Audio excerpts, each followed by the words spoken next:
Hi.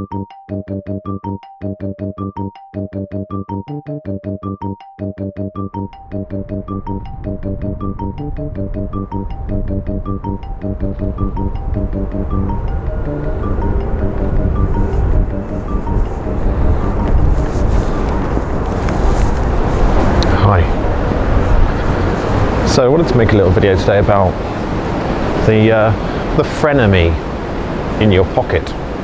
I'm talking about these guys, mobile phones. It's definitely been the case, well, you may well know that although mobile phones are pretty handy, I think that's the German word for mobile phone, isn't it? Handy.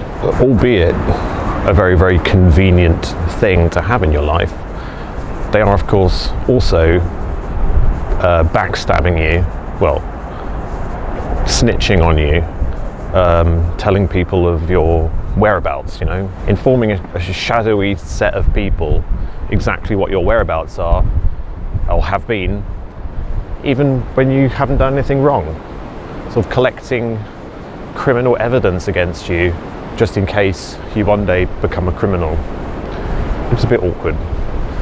And your frenemy in your pocket is about to get a huge upgrade in terms of its surveillance capabilities with the new 5G network. Also, though you've probably been aware for a while that your mobile phone spies on you,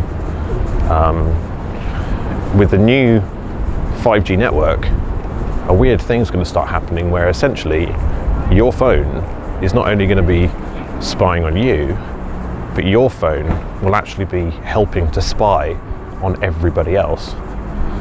And we'll get into that. Let me just first tell you how I reconcile all of this in my head and remain sane. I do carry my phone around with me at all times. However, it's never, ever on. Well, the power is on, but essentially the Wi-Fi is always off, the Bluetooth is always off, the GPS certainly is always off. In fact, I've never switched the GPS on my phone. Plus I keep it on airplane mode. So if I ever want to use it, I just switch it on, use it, and switch it back off.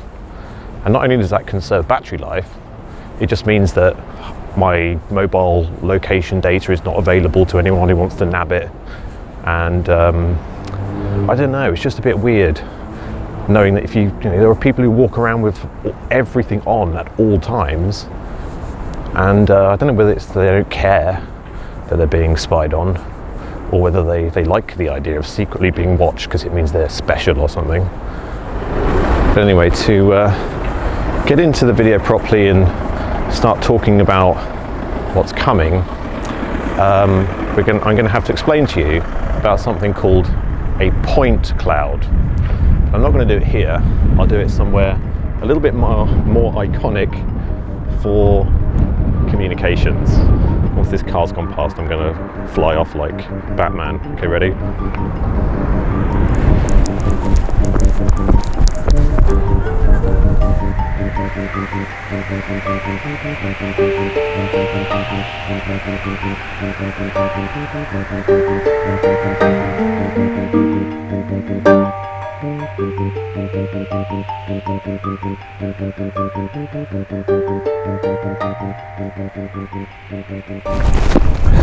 Oh God, look at that. I nearly poked my eye out. It's really weird how the universe works, but I mean, I've actually come here to talk about point clouds, and that's pointing at the clouds, which is really weird. Synchronicity. Yeah, have you ever heard of a point cloud? It's pretty relevant to what I'm going to be talking about today, so it's quite important that you understand what it is, so I'm going to demonstrate using these funny guys. You ever seen these before? It's the weird dinosaurs in Crystal Palace.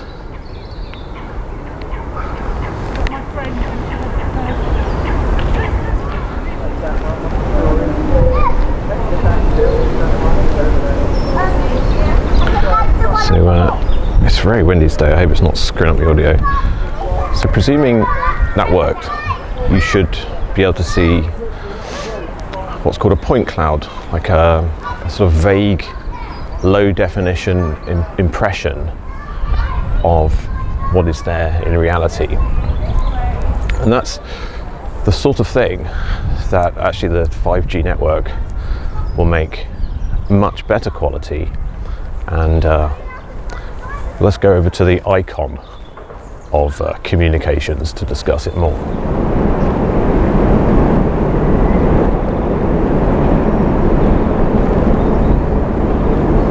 You can hear the wind like ripping through it. Oh look! These are the steps that used to go up to the Crystal Palace. And unsurprisingly, there's an Egyptian theme. Who could have predicted that? So I remember watching a sort of presentation, sort of like a scientific presentation ages ago, about how mobile phone masts could actually be used, theoretically, to spot stealth aircraft. The reason being is that like a stealth aircraft essentially is it's non-reflective, which means normal radar essentially would try and send a signal to it or towards it, and it would bounce off and come back, and that's how you would see it. But the stealth aircraft bounces all the signal away and absorbs it, meaning that you couldn't actually see it on radar.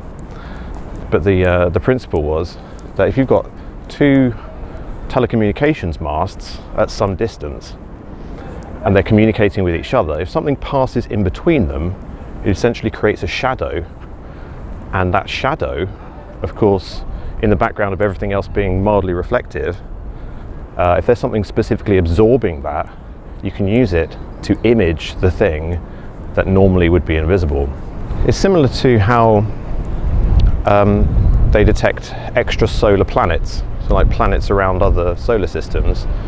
If you can detect, obviously with a telescope, a star, and if a planet moves in the way or in between you and the star, if you know how bright the star should be, you can then mathematically work out by how much the star dims when something moves in front of it, essentially the general shape and size and mass of the object that you can't really see, but by using mathematics, like algorithms and stuff, you can essentially work out exactly what is there, and actually a lot of information about what that thing is that was essentially disrupting the signal or getting between you and the signal. And that sort of got me thinking about 5G. Literally just no head, no plaque, no nothing. That's a bit weird. I'm just desperately trying to find somewhere I can film where it's not blowing a gale.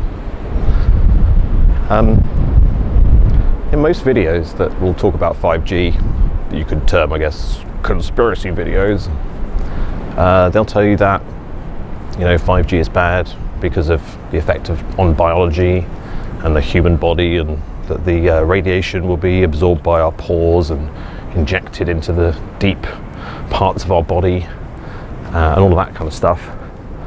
Whereas what really interests me about it is its use by the surveillance services. Because the thing about 5G, or rather what they say is the pitfall, or one of the pitfalls of 5G, is that it is easily absorbed by everything, which means it doesn't pass through stuff like ordinary radio signals might. So they have to have, or they're going to have, a mast every 100 meters or whatever, to make sure that everybody can get covered in electromagnetics. But that piqued my interest because, of course, if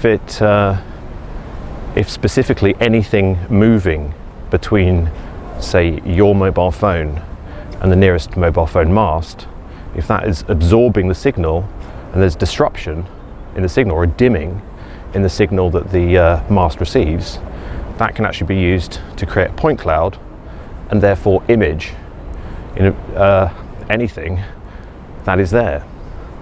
And if they're going to be every 100 meters everywhere we go, that means the surveillance services will have the ability to essentially construct a 3D representation of what is there in real life, essentially on a live basis, but also forensically. So say something happened, although of course we know that all the CCTV cameras generally when something happens accidentally don't work, so don't expect transparency on this, but it just means forensically they can look back at the record of all of the electromagnetic happenings, the dimming, the little blips that happen in the graphs when something moves in between two broadcasting and receiving objects.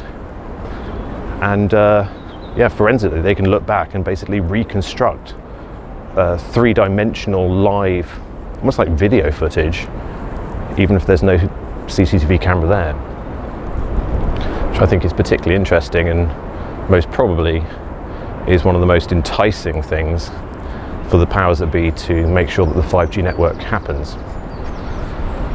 And unfortunately, this is the way that it goes, is that they're not so much going to be using the masts, but it's the interaction between the mast and your phone.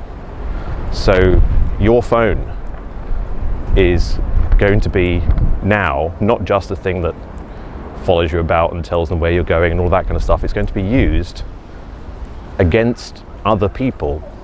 So people's phones will essentially be spying now not on them, but also on everyone else, or helping them to create a very high definition image of everything around it. I suppose my point in this video really is that there's not really much we can do in stopping the creation of a 5G network, what will essentially be sort of the crowning glory of the creation of a all-seeing digital god.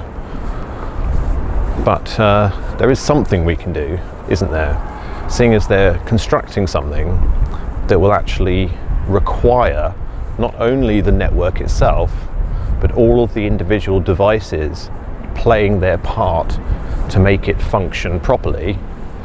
I can only say that for the benefit of humanity, please put your phone on airplane mode.